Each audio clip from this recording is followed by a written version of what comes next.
Hiya. Rotoscoping is an animation technique used to trace or alter footage and motion pictures frame by frame. This is a very simple description of it, but it can be used for things such as disturbingly smooth animations, references, or whatever the fuck you think looks cool. Everyone knows at this point about Disney's old use of the technique, but from some of the videos I've seen, it feels more like references most of the time as opposed to direct rotoscoping. Not to say they didn't use it. Instead, I would like to bring up the other most notable examples of rotoscoping, being Coco the Creepy-Ass Clown, created in 1918, Gulliver's Bizarre Adventures, created in 1939, all and possibly many more created by Max Fleischer. Max himself is credited as the creator of rotoscoping, along with many other memorable creations such as Betty Boop, Bimbo the Dog, Out of the Inkwell, blah blah blah, this ain't a History Channel. EbSynth uses rotoscoping, we're messing around with EbSynth. Created by... Nope, fuck that. Šárka Sochorová, Ondřej Jamriška. EbSynth is a tool that takes stylized frames and tries to apply them to the rest of the animation. Firstly, let's start with something simple. Color. Leafan! Assume the position.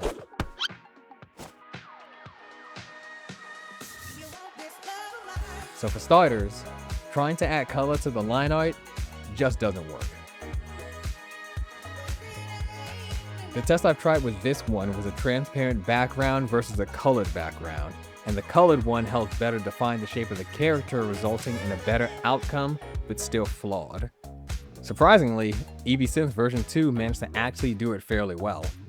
It being a later version of EbSynth, you'd expect it to just be better, but no.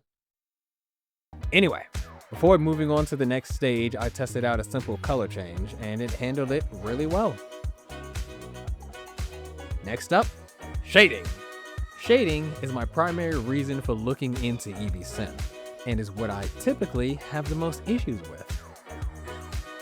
While maintaining a static shot in simple motion, the program can pretty easily apply the key image to the rest of the frames, but still has very noticeable smears. Alright, let me admit right now that I messed up. While testing the shading in version 2, I noticed that the key image was not aligned correctly.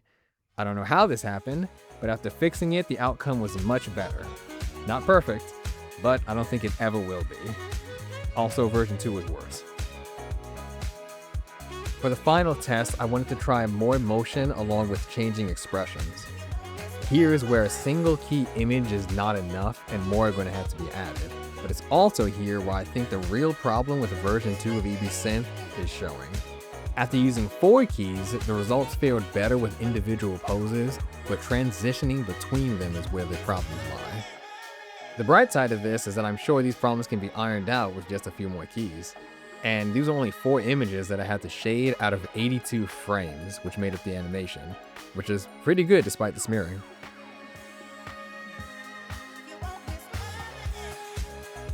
And once again, version 2 of EbSynth did not perform well in this regard. Overall, I'm still on the fence about using it for future animations, but I do find it interesting to mess with.